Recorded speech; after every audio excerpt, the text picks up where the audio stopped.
Open your Bibles with me to Paul's letter to the Ephesians, chapter 5. And yes, I assigned myself the shortest passage in the whole series. And that wasn't really intentional, but maybe it was. I don't know. So just kind of to paint the flow here for where we've been going for months now. So Paul's been immersing these new Christians in their new identity. Right? This has been a big theme.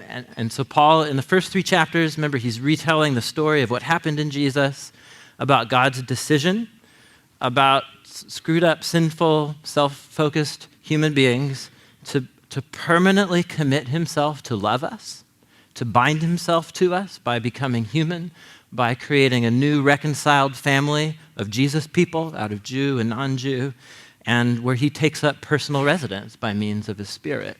And so a big part of what we've been tracing is how Paul is just immersing these Christians in their identity.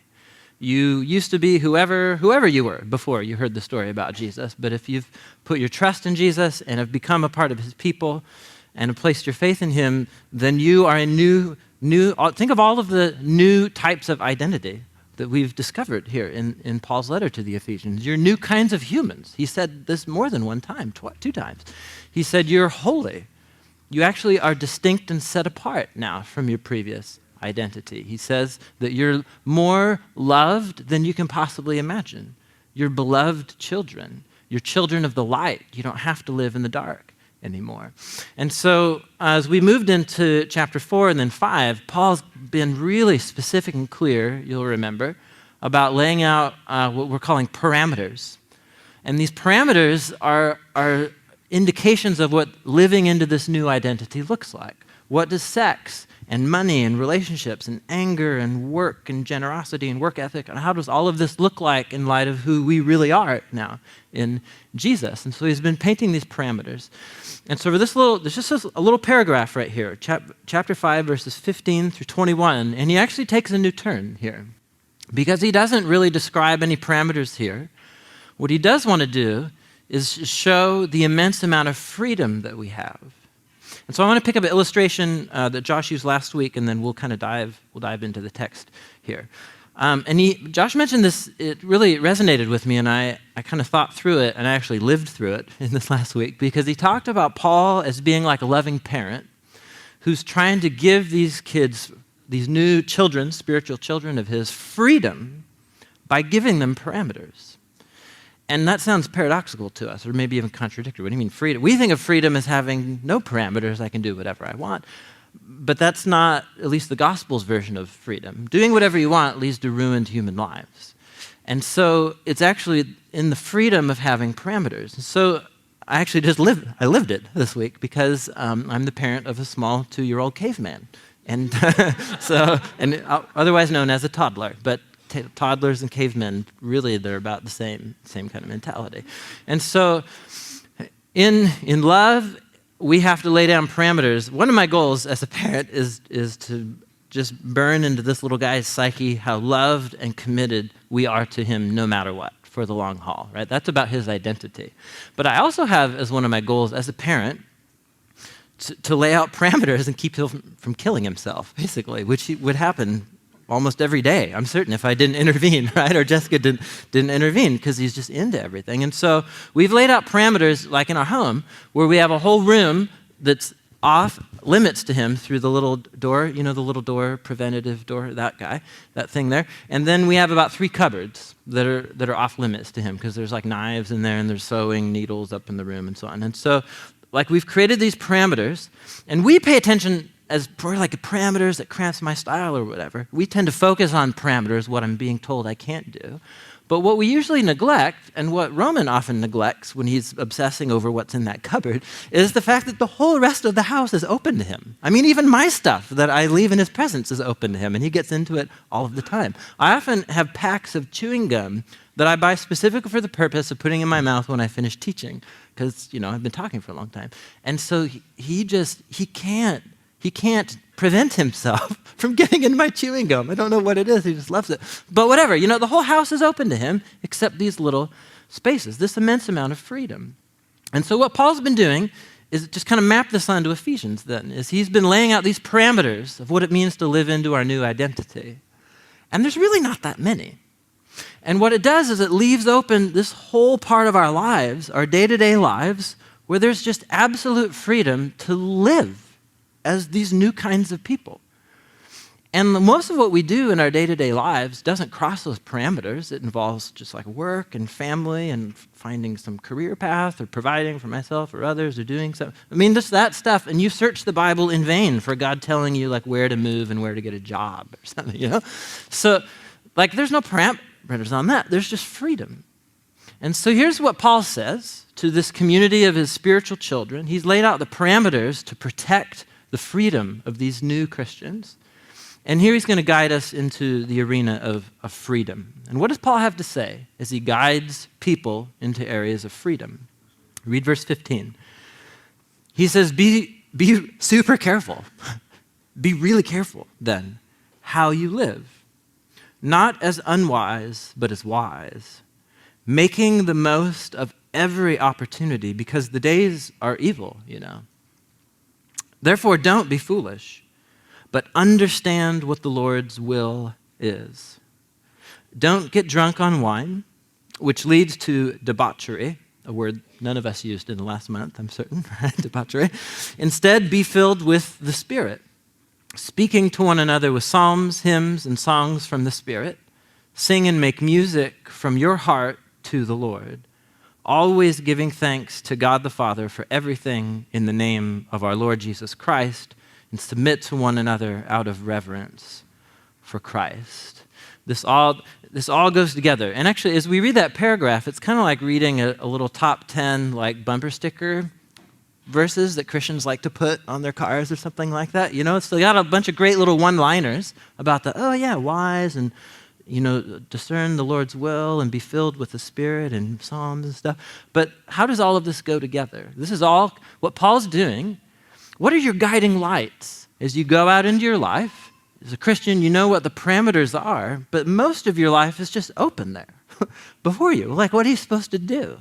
And how do you know how to make decisions in the areas of great freedom that we have as Christians? And Paul says wisdom, discerning God's will, and being filled with the Spirit. Those are your guiding lights as you go into your freedom as a Christian. And you know that you're tapping into and using those when your life results in being connected with music, giving thanks, and submitting to other people. So do I need to say any more? I think I'll just kind of wrap it up right here. I mean, that was kind of long. So no, there's a million things we could explore, and we don't have time to do them all. I just want to, what I want to focus in on is how these three things, wisdom, discerning God's will, and being filled with the Spirit, because they go together. Look down with me at verse 15. He begins by saying, as you consider this arena of freedom in your life, he says, just be super intentional. Be super careful. Your decisions matter. What you do in your day-to-day life, it really matters. How you live matters. Be really intentional and careful. And then what he gives is these three pairs. There's three little contrasting pairs. And you may not have noticed them as you read through, but there's three pairs. He says, not this, but this. Not this, but this. Not this, but this. Three pairs. Did you see them here? What's the first pair? Do you see it? He says, not as unwise, but wise, making the most of every opportunity. Verse 17, therefore, don't be foolish, but understand the Lord's will. Don't get hammered, but be filled with the Spirit. Do you see them there? These three pairs. Now let me kind of throw them up here. And, my alignment got off there. There you go. Perpetual PowerPoint problems. There's a lot of P's in one sentence. So Sarah, if you want to work on that in between the services, whatever. So, but you guys see that there? Do you see the three pairs? Right? So, and they're not just a rag bag of topics. Like here, Paul just thought of wisdom. Oh, that's a good thing to talk about now. And discerning God's will, always good to put that in or something. No, he's really choosing his words carefully. And all of these, the three don'ts and the three do's are all connected, right? So in this area of freedom, as we approach our lives, there's no rules. There's just go be a human being, right? So here's the parameters. Sex, that can really set you off, and money and generosity and relationships. So let's get the parameters there about what it means to be a new human. What are you going to do with your life now? And he uses these three pairs right here. Wisdom, discerning God's will, and being filled with the Spirit. And they're all connected. So somehow Paul's definition of what it means to be a wise person is waking up and having an intuition or learning as you're going through like what God's will for that day is. And if you're going to be a wise person who knows how to discern God's will for what you're doing on any given day, what that means is you need to learn how to be influenced by the Spirit. And there's going to be three behaviors that are constantly going to sabotage your ability to be a fully mature human being, and that's being stupid and getting drunk, because that's going to ruin everything. It's going to set you back strides from growing and maturing as a Christian. So let's dive into these real quick here, into these three, and we'll see how they issue into the Spirit-influenced life. So he says, be careful. Don't be unwise, but wise. And here's what's interesting. When you hear the English word wise, I think most of us, we think of something that happens in your head, right? We think of someone's wise, we think of someone who's smart, right? Or who has a lot of insight. And that's involved in what the Bible's trying to get at as it talks about wisdom. But there's a number of things going on. The Bible has a more robust, really different version of what wisdom is. The Bible talks about knowledge, it talks about understanding, but you notice it has different words for that. Wisdom, and particularly Paul has one Old Testament passage in the back of his head here, and it's my joy to always point this out to you because I'm a geek, right? So it's from Exodus chapter 31. And let's just read the passage here, and you'll see how Paul's drawing on the language of this passage here. This is where the Israelites are at Mount Sinai. They've been redeemed out of slavery in Egypt, and God's designing his own personal dwelling place in the midst of his people that he's redeemed. And so the Lord said to Moses, he said, see, I've chosen Bezalel, the son of Uri, the son of Hur, the son of Judah, and I have filled him with the Spirit of God with wisdom. Come on, right? It's right there. Do you see it? Do you see it? So, and because I like to do this kind of thing, here's the Hebrew word for wisdom, right there. Do you want to take a crack at pronouncing it? Yeah, right. You're like, what? Those are not sounds my mouth is used to making. So the KH is the ch letter in Hebrew. Choch, right? Choch, chochma. So why don't you say it with me? Chochma. Okay. I have filled him with my Spirit, that is, with chokhmah, and understanding and knowledge with all kinds of skills. All kinds of skills. And how do you know this guy is filled with the divine Spirit and chokhmah? Well, look, he's going to make artistic designs for work in gold and silver and bronze, and to cut and set stones, and to work in wood and engage in all kinds of crafts. The base vision of wisdom in the Bible is actually not necessarily your IQ or how smart you are. Do you have to have advanced degrees to be an artisan? No. You just have to be really good at doing this kind of thing, right? And how do you get good at doing this kind of thing? Well, you do a lot of it, right? You practice and so on. And then in this case, God is animating this skill set that this guy has. So wisdom, at least in these passages and a lot of others like the Bible, wisdom is a skill that you cultivate about bringing potential out of something and making something awesome. It's about taking the raw materials, here's like a whole bunch of gold earrings, melt them down, Bezalel, and make something awesome that functions as a candle, right? And so make sure there's a place for 7 candles, but just go for it. And it needs to have flowers on it. Okay, run, just go, right? There's this freedom here. Bring the raw potential out of this material and make something awesome. That's chokhmah. And God apparently takes great joy in investing his own personal presence in the lives of people to inspire them to make something. And so when Paul's saying, be careful how you live, not as unwise, but as wise, look how he defines it. Look back down here at verse 16. How does he define what it means to be wise? Not as smart, or super intellectual, or bookish. What does he say in verse 16? What is wisdom? He says it's making the most of every opportunity. So this isn't actually particularly religious. What Paul's saying is there's whole just swaths of our lives, our day-to-day lives, this just relationships and work and bills and what you do with your time. And you can, as a Christian, be really stupid and just not make the most of your life. And you're still a Christian. Jesus is utterly committed to you and he loves you, but you're not being wise with your life. How then should we live in our new identity? He's going to urge us, every one of us, by the presence of God in our lives, has this presence that's urging us to become more and more capable of just making good decisions with our lives. You have people, you have relationships, you have your past, you have your history, you have whatever your story is, and you are absolutely loved and cherished by your Creator. Jesus loved you and gave himself for you. Here's your life, go for it. And be wise. Make the most of it. It's just very practical what he's getting at here. And there's this connection between being wise and just making wise decisions with my life and God's commitment to be personally present with me. So let's keep on going. So that was the first one. Don't be unwise, but be wise. Make the most of every opportunity. Look at the next pair. He says, so don't be foolish, but rather understand what the Lord's will is. So if I'm wise, it means I'm cultivating this understanding that in any given day, I can make decisions that are more in line or less in line with God's will. And this is one that really throws a lot of us for a loop, I think, and because many of us have a conception of God's will as if it's like some secret hidden purpose that you need to figure out for your life or something, you know. And so is it God's will that I take this job, or that I even look, should I try to get married? Should I ask her out? Do I want to, is it God's will? And I think many of us, the way we talk about it, am I in God's will? Am I going against God's will? We think of God's will as if it's like it's like a point on a map, and I need to find out where the point is and then figure out how I'm supposed to get there. And that's not how the Bible talks about God's will.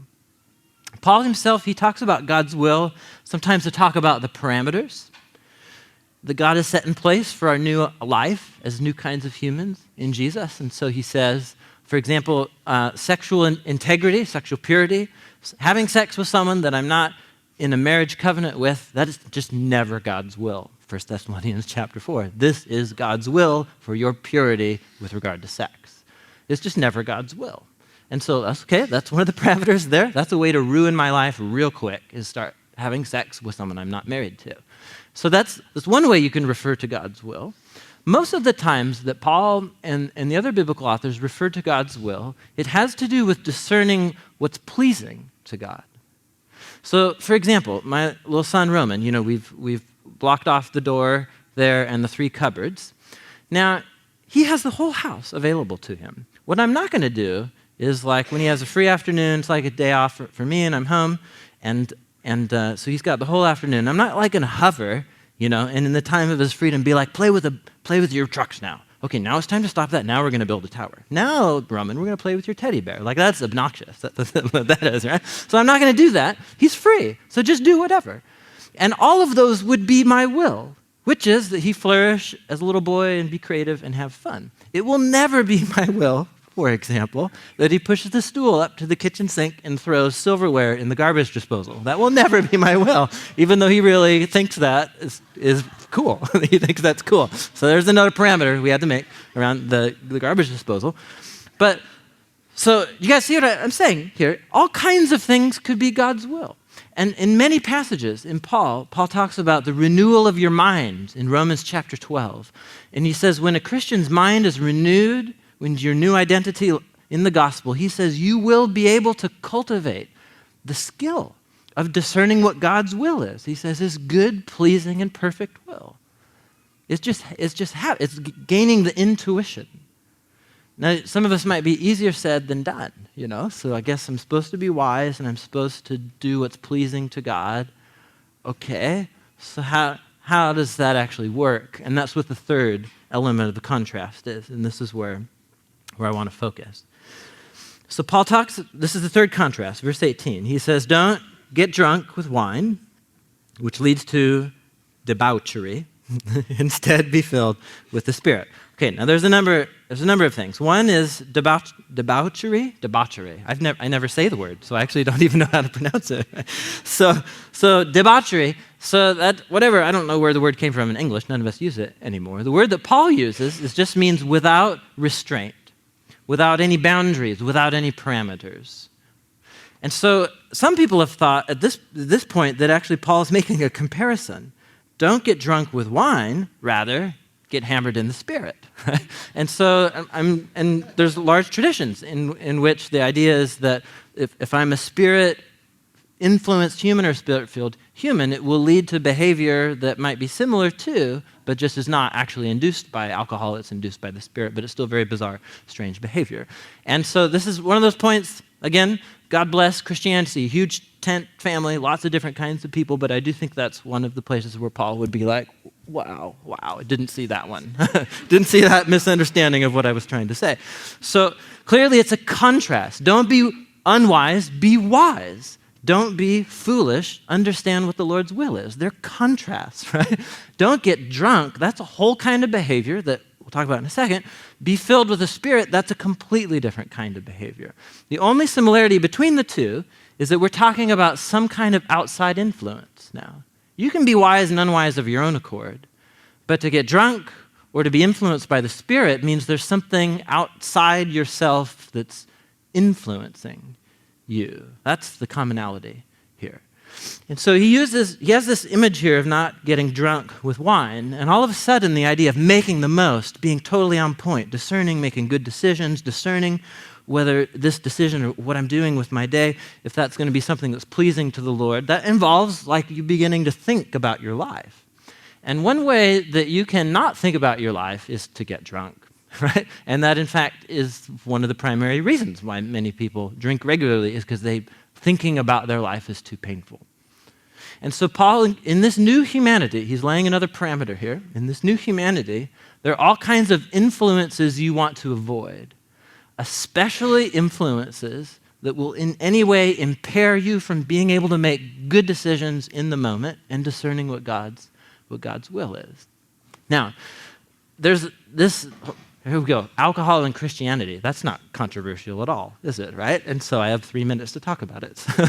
So here's what's happening here. You will not find a prohibition anywhere in the Bible that says that drinking is a sin or consumption of alcohol is a sin in some way. You guys with me on that one? So actually, I shouldn't say you're with me. That is the case. You will not find that verse in the Bible. What you will find is the exact opposite. So Psalm 104, for example, talks about celebrating the gift of human family being able to cultivate the harvest out of the ground and being able to enjoy oil and wine, which gladdens the heart of men. Psalm 104, verse 15. And Jesus, when he was celebrating the creation of this new family at the wedding in Cana, he turned the water into not grape juice, so wine. Okay? So the Bible talks about, when it does talk about alcohol, it talks about its potential to be something beautiful and always connected to celebration of good things in life. But there are just as many passages that, while they don't prohibit drinking, they absolutely warn about the abuses of alcohol. This is one of them. Proverbs chapter 31 is another really poignant, profound passage. And to me, there's no coincidence that Paul is talking about alcohol in the context of being wise or being foolish. Alcohol is one of those things that you have to be very wise with, isn't it? Because for some people, enjoying a bottle of wine, a dinner with friends, going out for a drink is actually a way of celebrating their friendships. It's celebrating that Manhattans, when they're done well, taste really, really good. You know what I mean? Like the craft beer, it's part of the culture of Portland, right? Support the local economy, that kind of thing. So it's great. It's a way to enjoy the culture of our city. And for some people, the same exact behavior might be their way of just thanking Jesus for good taste and friendship here in Portland. And for another Christian, the same exact behavior might be utterly foolish and destructive because of that person's unique story, because of alcoholism that runs in their family, because they know that their temperament tends towards addictive kinds of behavior, or because I know that I'm in a tough season in life and there's a temptation right here to have another, and then a third, and then another, because I don't want to think about my life right now. And this is exactly why Paul is focusing on this. It's an outside influence that not just deadens your mind. Actually, what alcohol does is, if you Google, I don't know why I'm smiling about this, but actually you'll see in a second. So if you Google alcohol and brain science, which is just a really interesting experience, if you do that, what you'll find is Wikipedia pages that have all this summaries of research on how alcohol affects your brain. And how alcohol affects your brain, it affects a lot of things about your brain. One of the main parts of your brain is called the prefrontal lobe. Now, I had already known about the prefrontal lobe because I learned not long ago that it develops much more slowly in males than in females. And your prefrontal lobe is the part of your brain that my son lacks right now, right? And it's the ability to be aware of and think through multiple sequences of consequences to your actions. So when he has his big metal truck and he just wants to throw it at the window, he's actually not thinking about what will happen to the window. He's just like, that's cool, this, right? He's just thinking about this moment right here. And what alcohol impairs is exactly the part of your brain that allows you to wisely think through the consequences of your decisions, right? And so this is not rocket science, and we didn't need brain scans to tell us that getting drunk makes you stupid, But it's really interesting because it all fits together then. Paul's point is that if I'm a Christian, if I'm a new kind of human, if Jesus has taken up residence in my life, the whole freedom is opened up to me of becoming a new and different kind of person that's actually saying no to influences that are going to dehumanize me, that are make me less of the human that God is calling me to be. And for some of us, that might be alcohol. And so Paul, he doesn't say don't drink. He says know who you are. Don't get drunk. Don't get drunk. And if I had time, I would just say a whole long aside here that I'll try and wrap into 30 seconds. That'll probably be 45. Is that as your friendly neighborhood pastor, and I know a ton of people around Door of Hope, I know a lot of you, not really well, but I do know a lot of you. And I do know that there are a lot of people around Door of Hope that are celebrating their freedom in Christ, because that's a big part of who we are, as Door of Hope is centered on grace and avoiding legalism at all costs. And there's a lot of people around Door of Hope that just straight up drink too much. And you know if you do. You know who you are. And so I just want to urge you as your pastor, it's not the way forward. And perhaps one of the most significant moments you could have in your spiritual journey would not be to get all legalist and be like, no one's drinking, and if you drink, you're sub-Christian or something like that. That's ridiculous, right? So, but at least maybe you need to take a break for a while. Maybe you need to just say, just out of deference to Jesus and wanting to have him be the primary influence in my life, I'm going to call 6 months right here.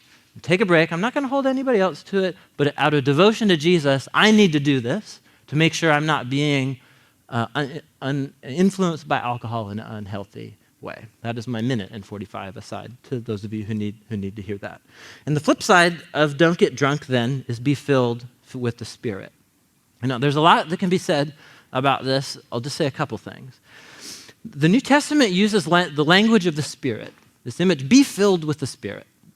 And it might be a very common phrase to most of us. We have maybe even used it so many times we don't even know what it means anymore.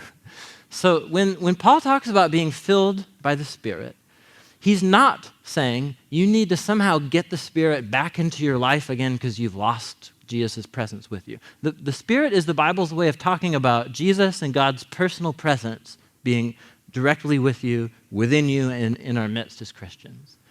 And what the New Testament talks about is that when people wake up to the story of Jesus, when they hear the story of Jesus and when it clicks and they realize holy cow, Jesus is real and what he did for me, the Bible talks about that person making a conversion, making a confession of faith in Jesus, that's a work of the Spirit. That's Jesus' direct presence, and I'm waking up to that.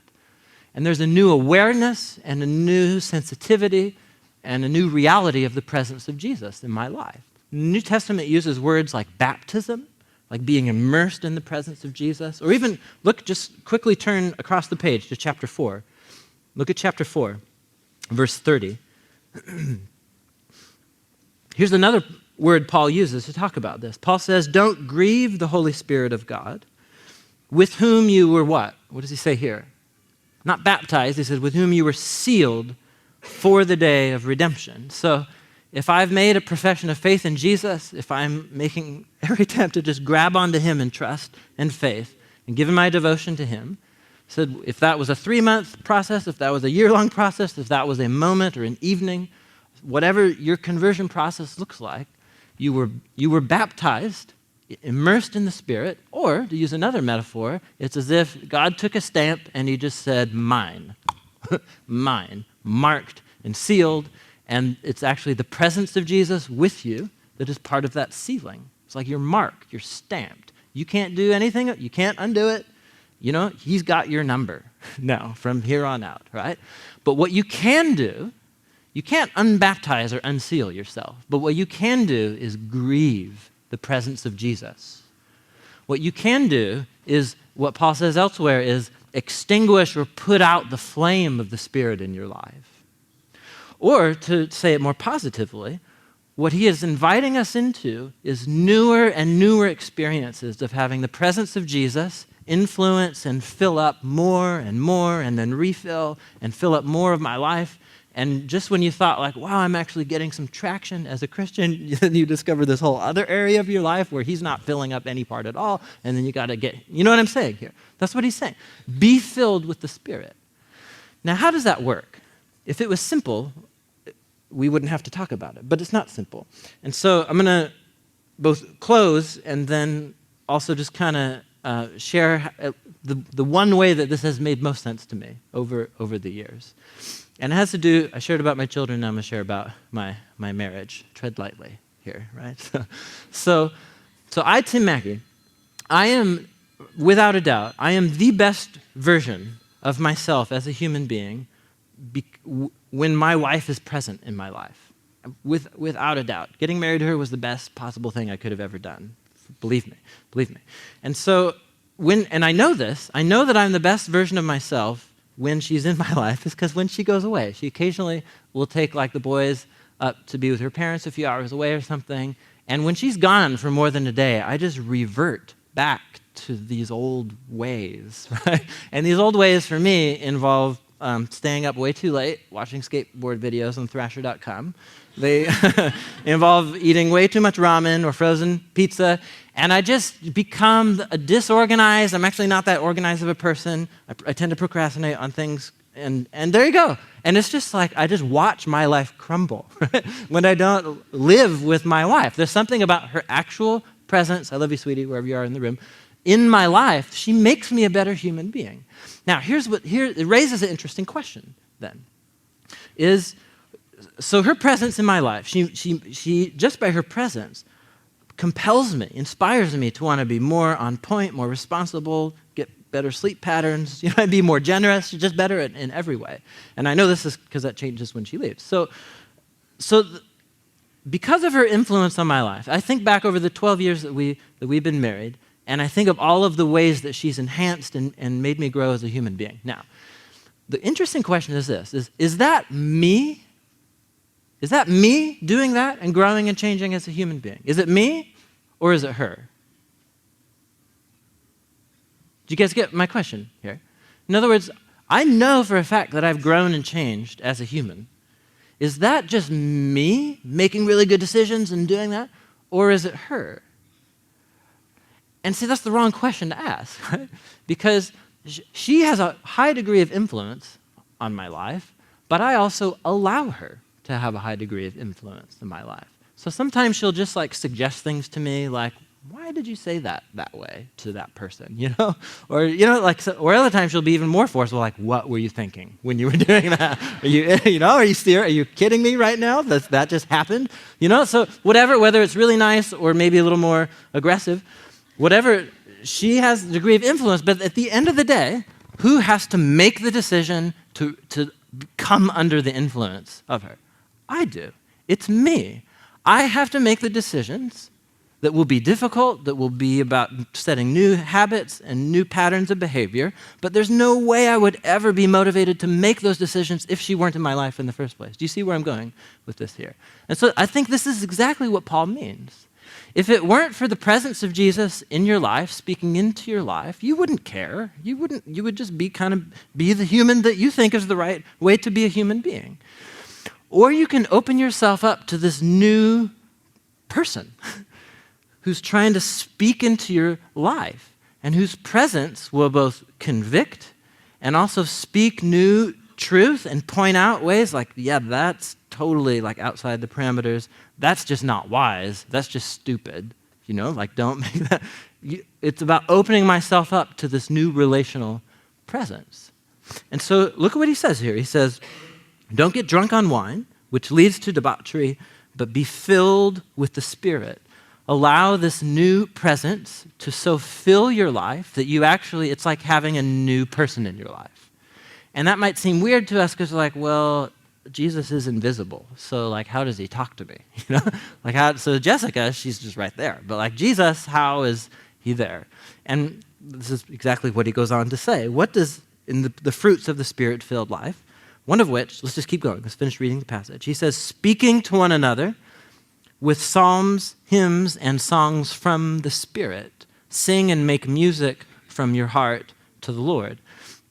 The book of Psalms was the songbook of the earliest Christians. The scriptures have always been the primary prayer book and songbook of both Jewish and Christian traditions. And so it's precisely through the scriptures, but also through each other, that we allow Jesus to begin to have input into our lives. And especially, that a community of Jesus is alive with the presence of Jesus in its midst, when there's new poetry, there's new music, that when we sing, we're actually teaching each other, but we're also singing and giving thanks. He goes on, giving thanks to God the Father for everything in the name of Jesus. Worship is not just about singing songs. It's about new poetry inspired by the scriptures, where we're teaching each other and giving each other new language and ideas about what it means to be a Christian. And then as we go throughout our day, you're at 3 p.m., you had a hard morning at work, and then all of a sudden it's just the voice in your mind dude, what you said to that person, lame. And when you made that decision last night, stupid. And you go, holy cow, and all of a sudden there's scripture, there's words from a song, and then you go out for your weekly or bi-weekly, cup of coffee with your friend to read the Bible together, or pray for each other, because it's part of what it means to be in a community, and then you're like, dang it, from them too, really?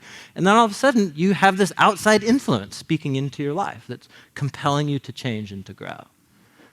And then what it leads to in the last verse, verse 21, is then the last fruit or the outcome of the Spirit in our lives is submitting to one another out of reverence for Christ.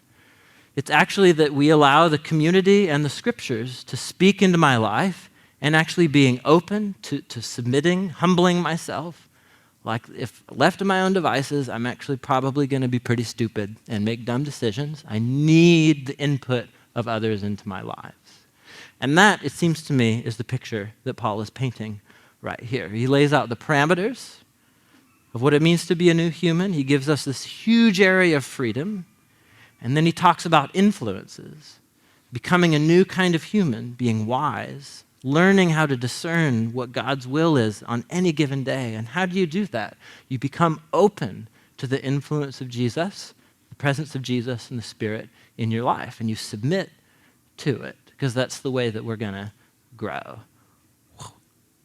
That might have been the shortest little sermonette I've given at Door of Hope, period. And I'm really proud of that. So I'm gonna close in prayer, and what I want to do is just challenge you. There's so many different angles that this could connect and connect with our lives, but I would just ask yourself the simple question: are you even aware, or are you open to the presence of Jesus influencing your life? What if it's some part of your life that you don't want to change or you don't think needs to be changed? What if the Spirit, being filled with the Spirit, it's going to mean going there? Are you open to that? And that will tell you whether or not you are open to being filled with the Spirit or not. Let me close with a word of prayer.